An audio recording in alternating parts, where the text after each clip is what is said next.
और अभी आपको अहम खबर से आगाह करेंगे। सुप्रीम कोर्ट में पंजाब इंतखाबात नजर सानी केस की समाअत का 12:30 बजे आगाज होना था और अब ये खबर सामने आ रही है कि समाअत का आगाज हुआ है, लेकिन अब समाअत को जुमेरात तक मुलतवी कर दिया गया है। आपको आगाह कर रहे हैं इस खबर के हवाले से कि सुप्रीम कोर्ट पंजाब इंतखाबात नजर सानी केस की समाअत जुमेरात तक मुलतवी कर दी गई है। 12:30 बजे समाअत का आगाज होना था। क्या कार्रवाई हुई है आज ये जानेंगे। नीलम अरशद हमारे साथ मौजूद हैं। जी नीलम, बताइएगा समाअत मुलतवी क्यों कर दी गई?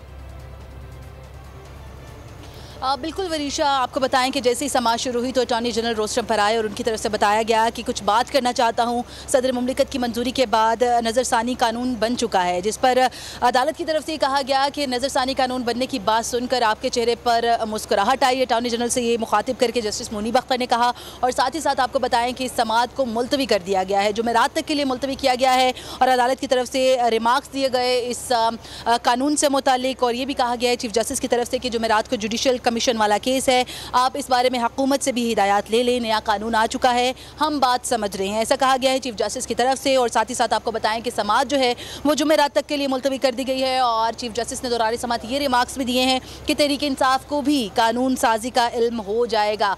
अहम समाअत थी जिसका सब इंतजार कर रहे थे, लेकिन चूंकि नज़रसानी से मुतालिक सदर मुमलिकत की मंजूरी के बाद जो बिल था वो मंजूर हो चुका है, कानून की शक्ल इख्तियार कर चुका है, तो इसी हवाले से बहुत शुक्रिया आपका। इंतजार था ना, चलो इस बार वो करते हैं जो इससे पहले किया ही नहीं। किस्मत की आंखों में आंखें डाल के जीतना होगा, सब में है शेर जैसी राह, जर्रा जर्रा भी हर कंटेस्टेंट को लगेगा पहाड़। लड़खड़ाना नहीं है, खोल दो अपने पंख अगर आसमान छूना है। लग रहा है ये सब पहले भी कहीं सुना है। एंटरटेनमेंट की गारंटी जनाब, क्योंकि यहाँ खेलोगे कूदोगे तो बनोगे नवाब। खुश रहो पाकिस्तान। खुश रहो पाकिस्तान बुध और जुमेरात शाम 7 बजे सिर्फ बोल एंटरटेनमेंट पर।